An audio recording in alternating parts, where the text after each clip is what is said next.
2026 ലോകം കടന്നപ്പോൾ ഇന്ത്യ ലോകത്തിലെ 4ാമത്തെ വലിയ സമ്പദ് വ്യവസ്ഥയായി മാറിയെന്ന വാർത്ത അഭിമാനകരമായ ഒന്നാണ്. എന്നാൽ കേവലം മൊത്തം ആഭ്യന്തര ഉൽപ്പാദനത്തിന്റെ വലിപ്പം മാത്രം നോക്കി ഒരു രാജ്യം വികസിതമായി എന്ന് അവകാശപ്പെടാൻ കഴിയുമോ എന്ന വലിയ ചോദ്യം ഉയർത്തുകയാണ് മുൻ ധനമന്ത്രി ഡോക്ടർ തോമസ് ഐസക്.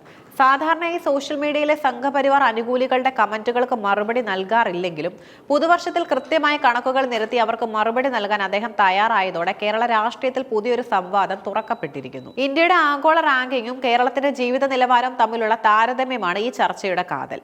ഇന്ത്യ 4ാം സാമ്പത്തിക ശക്തിയായി മാറിയതിൽ അഭിമാനിക്കുന്നവർ പലപ്പോഴും കേരളം നേരിടുന്ന വെല്ലുവിളികളെ പരിഹസിക്കാറുണ്ട്. ഇതിന് മറുപടിയായി കേരളം എന്ന കൊച്ചു സംസ്ഥാനത്തെ സാങ്കല്പികമായി ലോകരാജ്യങ്ങളുടെ പട്ടികയിൽ അണിനിരത്തിയാൽ ലഭിക്കുന്ന ഫലം ഞെട്ടിക്കുന്നതാണെന്നും ഐസക് ചൂണ്ടിക്കാട്ടുന്നു. ഇന്ത്യ ആഗോളതലത്തിൽ പട്ടിണി സൂചികയിൽ 102ാം സ്ഥാനത്ത് നിൽക്കുമ്പോൾ കേരളത്തെ മാത്രം ഒരു ഏകമായി പരിഗണിച്ചാൽ അത് ലോകത്തിലെ മികച്ച 15നും 25നും ഇടയിലുള്ള രാജ്യങ്ങളുടെ പട്ടികയിലെത്തും. അതായത് ഇന്ത്യയിലെ ഭൂരിഭാഗം സംസ്ഥാനങ്ങളിലും പട്ടിണി നിലനിൽക്കുമ്പോൾ കേരളം യൂറോപ്യൻ രാജ്യങ്ങളോട് കിടപിടിക്കുന്ന ഭക്ഷ്യസുരക്ഷ കൈവരിച്ചിരിക്കുന്നു. വിദ്യാഭ്യാസം, ആരോഗ്യം, ആയുർദൈർഘ്യം എന്നിവ പരിഗണിക്കുന്ന ഈ സൂചികയിൽ ഇന്ത്യ 130ാം സ്ഥാനത്താണ്. എന്നാൽ കേരളം ലോകരാജ്യങ്ങൾക്കിടയിൽ 50-60 സ്ഥാനത്താണ്. വികസിത രാജ്യങ്ങളുടെ പട്ടികയിലേക്ക് കേരളം നടന്നു കയറി കഴിഞ്ഞു എന്നതിന്റെ തെളിവാണ് ഈ കണക്കുകൾ. പരിസ്ഥിതി സൗഹൃദപരമായ വികസനത്തിന്റെ കാര്യത്തിലും ഇന്ത്യ കേരളത്തെക്കാൾ ഏറെ പിന്നിലാണ്. തോമസ് ഐസക്കിന്റെ ഏറ്റവും ശ്രദ്ധേയമായ വിമർശനം നരേന്ദ്രമോദിയുടെ 12 വർഷത്തെ ഭരണത്തെക്കുറിച്ചാണ്. ഇന്ത്യയുടെ ഇപ്പോഴത്തെ വളർച്ച മോദി ഭരണത്തിന്റെ മാത്രം നേട്ടമല്ലെന്നും മറിച്ച് അദ്ദേഹം നടപ്പിലാക്കിയ ചില തെറ്റായ നയങ്ങൾ ഇന്ത്യയുടെ സ്വാഭാവിക വളർച്ചയെ പിന്നോട്ടടിച്ചെന്നുമാണ് ഐസക്കിന്റെ പക്ഷം. നോട്ട് നിരോധനം ഇന്ത്യൻ സമ്പദ് വ്യവസ്ഥയുടെ നട്ടലൊടിച്ച നീക്കമായിരുന്നു. ഇത് ലക്ഷക്കണക്കിന് ചെറുകിട വ്യവസായങ്ങളെ തകർത്തു. മോദി അധികാരമേറ്റ ശേഷമുള്ള 12 വർഷത്തെ വളർച്ചാ നിരക്ക് അതിന് മുൻപുള്ള 12 വർഷത്തെ അപേക്ഷിച്ച് താഴ്ന്നതാണെന്നും അദ്ദേഹം കണക്കുകൾ നിരത്തി സ്ഥാപിക്കുന്നു. ഇന്ത്യയുടെ ജനസംഖ്യയും ആഭ്യന്തര വിപണിയും കാരണം രാജ്യം സ്വാഭാവികമായും വളരേണ്ടതായിരുന്നു. എന്നാൽ നോട്ട് നിരോധനം പോലുള്ള വഷളത്തരങ്ങൾ ഇല്ലായിരുന്നുവെങ്കിൽ ഇന്ത്യ ജപ്പാനെയും കടന്ന് 3ാം സ്ഥാനത്ത് എത്തുമായിരുന്നുവെന്നാണ് അദ്ദേഹത്തിന്റെ നിരീക്ഷണം. കേരളം അരി ഉൽപ്പാദിപ്പിക്കുന്നില്ലെന്നും ഭക്ഷണത്തിനായി അയൽ സംസ്ഥാനങ്ങളെ ആശ്രയിക്കുന്നുവെന്നുമുള്ള വിമർശനങ്ങൾക്ക് ചരിത്രപരമായ പശ്ചാത്തലം നൽകിക്കൊണ്ടാണ് അദ്ദേഹം മറുപടി നൽകിയത്. 1957 EMS സർക്കാർ അധികാരമേൽക്കുമ്പോൾ കേരളം ഭക്ഷ്യസ്വയം പര്യാപ്തമായിരുന്നില്ല. എന്നാൽ അന്ന് ജനങ്ങൾക്ക് ഭക്ഷണം വാങ്ങാൻ പണമില്ലായിരുന്നു. ഇന്ന് കേരളത്തിൽ ഏറ്റവും നല്ല ഭക്ഷണം വാങ്ങാനുള്ള ഉയർന്ന പ്രതിശീർഷ വരുമാനം മലയാളികൾക്കുണ്ട്.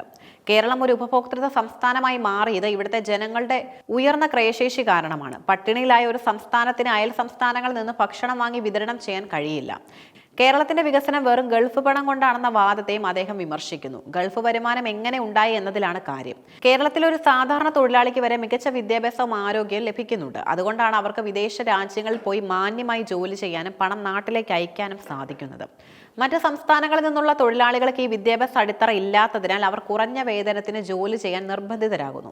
ഗൾഫിലും വിദേശത്തും പോയി മലയാളികൾ ചെയ്യുന്ന അത്തരം ഉയർന്ന തൊഴിലുകൾ കേരളത്തിൽ തന്നെ സൃഷ്ടിക്കുക എന്നതാണ് നവകേരളം എന്ന പദ്ധതിയിലൂടെ സർക്കാർ ലക്ഷ്യമിടുന്നത്. ഇതിനായി വിജ്ഞാന സമ്പദ് വ്യവസ്ഥയിലേക്ക് മാറാനുള്ള ശ്രമങ്ങളും നടക്കുന്നുണ്ട്.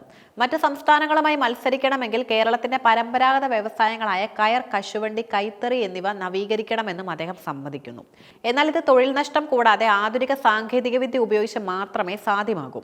ഇതിനുള്ള വലിയ മുതൽ മുടക്ക് കേരളം കിഫ്ബി പോലുള്ള സംവിധാനങ്ങളിലൂടെ നടത്തുന്നുണ്ടെന്നും അദ്ദേഹം സൂചിപ്പിച്ചു. സാധാരണയായി സൈബർ ഇടങ്ങളിലെ അധിക്ഷേപ കമന്റുകൾക്ക് മറുപടി പറയാത്ത തോമസ് ഐസക് പുതുവർഷത്തിൽ ഈ നിലപാട് മാറ്റിയതും കൃത്യമായ രാഷ്ട്രീയ ലക്ഷ്യത്തോടെയാണ്. സംഘപരിവാർ ഉയർത്തുന്ന പൊള്ളയായ അവകാശവാദങ്ങളെ വസ്തുതകൾ കൊണ്ട് നേരിടുക എന്നതാണ് ഇതിലൂടെ ലക്ഷ്യമിടുന്നത്. ക്ഷേമരാഷ്ട്രം എന്ന ആശയത്തിൽ കേരളം മുന്നിലാണെന്നും കേവലം കോർപ്പറേറ്റ് വളർച്ചയല്ല യഥാർത്ഥ വികസനമെന്നും അദ്ദേഹം അടിവരയിടുന്നു.